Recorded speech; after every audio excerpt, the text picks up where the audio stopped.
ख़ास तौर पर दो जगह मेरे नाम का बहुत ज़्यादा शुहरा किया गया था, भिवंडी और औरंगाबाद का।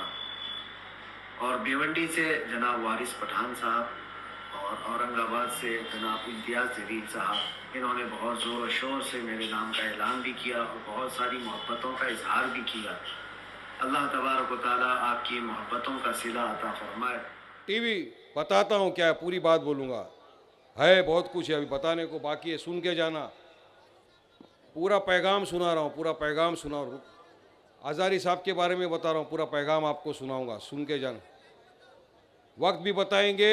हज़ारी साहब पूरी तरह से इस तरह लगे हुए कि आएंगे। उसके पहले बोले अगर मैं नहीं पहुँच सका वारिस भाई, मेरा पैगाम मेरे लोगों तक ज़रूर पहुँचाना। आप पैगाम पहला सुनना चाहते हो, मेरी बात सुनना चाहते हो, बता दो। पैगाम सुनो, पैगाम 1.5 साल बाद हज़ारी साहब ने पहली मर्तबा अगर कहीं पैगाम दिया है तो मेरे भिवंडी के आवाम के लिए दिया है। मैं बताना चाहूंगा क्या हुआ, सुनिए।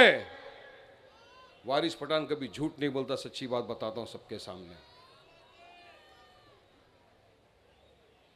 जब मुफ्ती सलमान अज़हरी साहब अल्हम्दुलिल्लाह जेल से रिहा हो गए, बाहर आए, मुफ्ती साहब ने फ़ोन किया, वारिस भाई कैसे हैं आप? मैंने कहा हज़रत बहुत अच्छा हूँ मैं हज़रत, आप कैसे हैं? बोले बस 8 महीने के बाद आया हूँ वारिस भाई, मैंने सुना आप चुनाव लड़ने खड़े हुए हैं। मतलब जी बिल्कुल मुफ्ती साहब, मैं भिवंडी से इस वक्त, मुझे मेरी पार्टी ने चुनाव लड़ने के लिए कहा है। उन्होंने कहा वारिस भाई मुझे आज भी वो दिन याद है जब आप मुझे घाट को ऊपर पुलिस स्टेशन में ले गए थे, रात का वक्त था, आप दौड़े चले आए, सबसे पहले आप वहाँ आए, मेरे साथ खड़े रहिए, मेरा साथ दिया। उसके बाद जो सफ़र चला, मुझ पर पासा एक्ट लग गया, सब लग गया, आप लोग मेरे साथ खड़े रहे। मैं जेल में बैठकर देख रहा था कि जब कोई बोल रहा था कि मुसलमानों को मस्जिद में घुस के चुन चुन के मारेंगे, उस वक्त आप बेबाकी के साथ आवाज़ उठा रहे थे, मैं जेल में बैठकर देख रहा था। आपने यहाँ तक कहा था कि तू बेटा आएगा मस्जिद में 2 टांग पे, मगर जाएगा तो तू स्ट्रेचर के ऊपर। ये बात कही थी आपने, मैंने कही थी। फिर उन्होंने कहा आज देख क्या हालत चल रहा है यहाँ पर। मैंने बात की, हजरत देखिए रामगिरी जैसा आदमी, आपने तो कुछ कहा भी नहीं, आपने सिर्फ एक अशार पढ़ा था जिसके लिए सरकार ने आपको अरेस्ट करके पासा के कानून के तहत गिरफ्तार कर दिया। हजरत ने कहा बिल्कुल सही बात है। मैंने कहा हजरत देखिए रामगिरी को, एक टकला टकला है ना, सर में बाल नहीं, जुबान में काबू नहीं, अनाप शनाप बकवास करता जा रहा था। इसने हमारे मोहम्मद मुस्तफ़ा सल्लल्लाहु अलैहि वसल्लम की शान में गुस्ताखी की। मैं समझता हूं भिवंडी का नहीं, भारत देश का नहीं, दुनिया भर का कोई भी मुसलमान हर चीज को बर्दाश्त कर लेगा, मगर अपने हुजूर ताजदार मदीना मोहम्मद मुस्तफ़ा सल्लल्लाहु अलैहि वसल्लम की शान में गुस्ताखी किसी भी कीमत पे बर्दाश्त नहीं करेगा। बिल्कुल हजरत ने कहा सही बात है। कौन बोला उसके खिलाफ?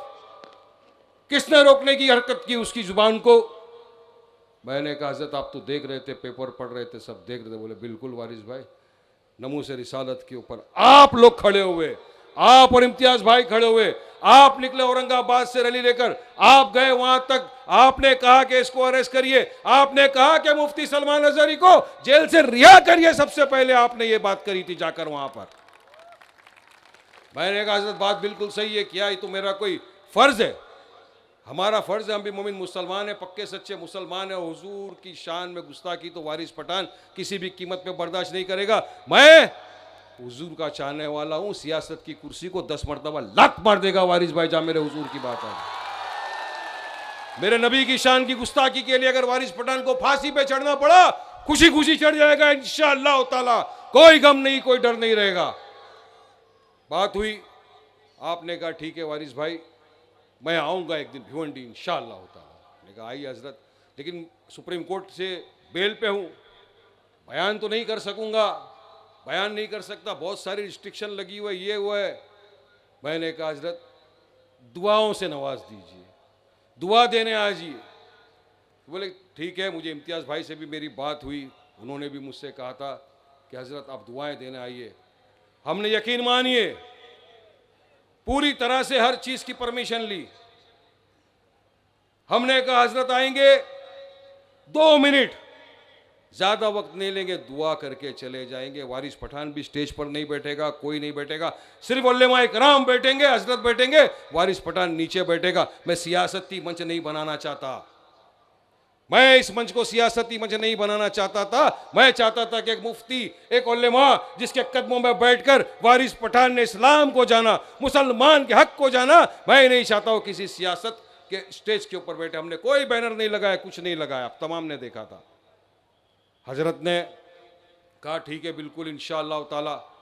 बस ये था, इम्तियाज भाई ने कहा कि मुझे हजरत ने 16 तारीख दी मेरे आने की, तुम्हारे यहाँ 15 को जाएगी। बस इतना बोलना था कि यकीन मानिए पूरे के पूरी ये सरकार, पूरा प्रशासन, पूरा ओपोजिशन पूरे के पूरे लग गए हजरत के पीछे, हाथ पैर धो के लग गए कि हजरत नहीं, आप ऐसा नहीं कर सकते, आप वहां जाएंगे तो यहाँ ये कर देंगे, सुप्रीम कोर्ट जाएंगे, बेल कैंसिल कराएंगे, फला कर देंगे, डिमका कर देंगे, सब चीज। फिर भी कल रात को हजरत से मेरी बात हुई, हजरत ने कहा वारिस भाई मैं इंशाअल्लाह ताला पूरी कोशिश करूंगा कल पहुंचने के लिए। आज जुम्मा के बाद मेरी बात हो रही थी, हजरत आ रहे, मैंने कहा कोई बैनर नहीं लगाया हजरत, कुछ नहीं। हजरत ने कहा बिल्कुल इंशाअल्लाह। मेरे तो घर के बाहर पूरा पुलिस बैठ गया, मेरे घर के बाहर तो पूरे के पूरे सियासती ओपोनेंट वाले आ गए, सब आ गए। वारिस भाई सब कहे बोलना है कि नहीं आप नहीं जा सकते, अगर दुआ भी देनी है तो आप यहाँ से बैठ के दुआ दे दीजिए। मैंने कहा हजरत क्या बात है, क्यों नहीं, आइए, मैं तो आपको दुआ देने बुला रहा हूं। मैं तो चाहता हूं कि दूसरे भी जो सियासतदार यहां से खड़े वो भी आ जाए मंच पे बैठे, क्योंकि मुफ्ती दुआ कर रहा है, कब किसकी दुआ कबूल हो जाए किसके लिए कोई बोल नहीं सकता। लिहाजा मैंने ये नहीं बोला कि सिर्फ मेरे लिए, आइए सारे के सारे जितने खड़े हुए हैं एमएलए सब आइए, सब दुआ लीजिए।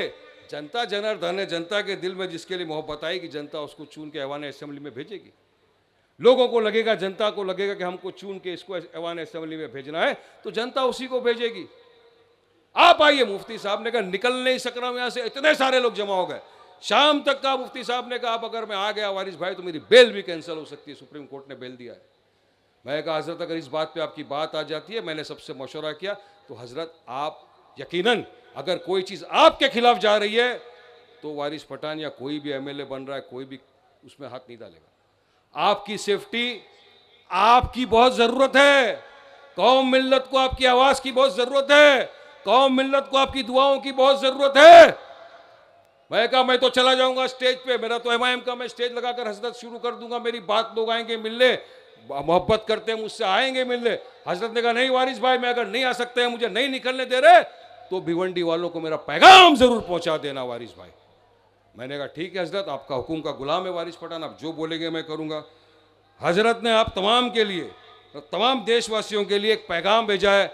मैं चाहूंगा कि कैमरामैन भी इसको जूम करे और तमाम इस पैगाम को सुने, उसके बाद मुझे अपनी बात रखने का मौका दे। मुझे यकीन है आप मुझे मेरी बात रखने का मौका देंगे और मैं कुछ अहम बातें बताना चाहूंगा आपके सामने, आप मुझे मौका दीजिए फिलहाल, क्योंकि हम सब उत्सुक हैं। हम मुफ्ती सलमान नज़री साहब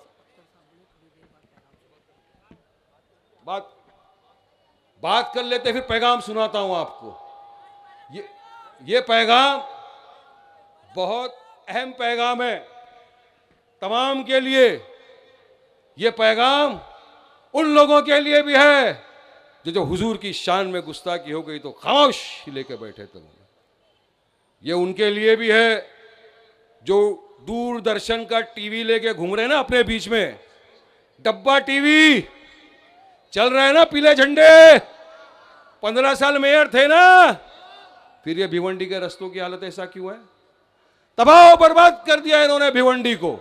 आज बीजेपी के थे, आरएसएस के थे, आरएसएस की चड्डी बनियान पहनने वाला ये शख्स आया यहां पर, कांग्रेस में एमपी के टाइम में सोचा टिकट मिलेगी, नहीं मिली, एमएलए की टिकट नहीं मिली, इंडिपेंडेंट खड़े हो गए। ये ऐसे लोगों के लिए भी बात है जो हमारी कौम के खिलाफ है, मिल्लत के खिलाफ है, हमारे उसूल के खिलाफ है, हमारी आका की शान में गुस्ताखी करने वालों का साथ देते हैं, ये वो लोग हैं। तीसरा कांग्रेस।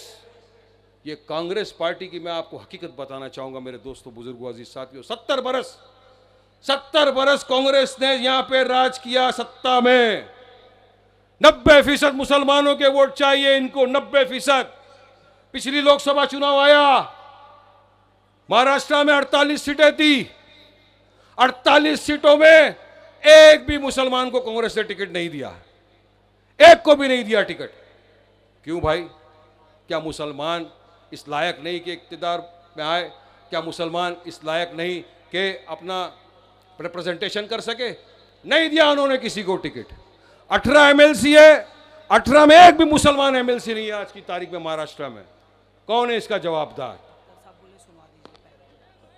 अच्छा, अख्तर साहब हमारे जो सीनियर, उन्होंने कहा कि हजरत का पैगाम सुना दीजिए। मैं आप तमाम के सामने पैगाम सुनाता हूं, आप जरा सा साइलेंट बैठेंगे। हजरत का पैगाम है, ये पॉलिटिकल पैगाम नहीं है। एक मुफ्ती ने आपके लिए पैगाम भेजा है, वो पैगाम आप जरूर सुनिए। कैमरामैन से मेरी अदबन गुजारिश है कि इसको जरा जूम करें, ताकि मैं, हजरत ने वीडियो बनाकर भेजा है, ये आपके लिए, तमाम देशवासियों के लिए, तमाम हिंदुस्तानियों के लिए। और ये वीडियो हजरत ने मुझे भेजा है 8:11 पे, अभी की बात है। ये देख लीजिए वीडियो का ऑथेंटिसिटी मैं आपको दिखा देता हूँ। कुछ नामुसाइद हालात की बुनियाद पर मैं यहाँ पर हाजिर नहीं हो पा रहा हूँ, लेकिन मेरी दुआएं साथ हैं। और ख़ास तौर पर हर उस लीडर के लिए, हर उस नेता के लिए जो कौम और मिल्लत और मुल्क की फलाह व बहबूदी के लिए और दीन इस्लाम पर आने वाले तमाम तर मुश्किलात को निपटने के लिए खड़ा रहता है, मैं उसके साथ खड़ा हूँ और उनके लिए दुआगो भी हूँ। अल्लाह तबारक व तआला उनके बाजुओं में ताकत दे। तमाम जितने सियासी लीडर हैं, सबके लिए भी मैं दुआगो हूँ। मुसलसल कई जगहों से लोगों ने मुझसे राब्ते भी किए और एतमाद भी दिलाया है कि वो काम करेंगे कौम और मिल्लत मुल्क की फलाह बहबूदी। और ख़ास तौर पर हमारा मिशन है अज़मत नामूस रिसालत। रसूल करीम सल्लल्लाहु तआला अलैहि वसल्लम की अज़मत और उनकी नामूस पर जब कभी कोई हमला हो तो डट कर खड़े रहे। उन सब के साथ हम भी खड़े हैं। और मैं दुआ करते हुए अपनी बात को ख़त्म करता हूँ कि अल्लाह तबारक व तआला इन सब लीडरों को कामयाबी अता फरमाए और इनसे दीन का और कौम का अच्छे से अच्छा नफ़ा हो सके और आखिरी दम तक ये लोग सच्चाई और अच्छाई के लिए लड़ते रहें। वाखिर दावाना अल्हम्दुलिल्लाह।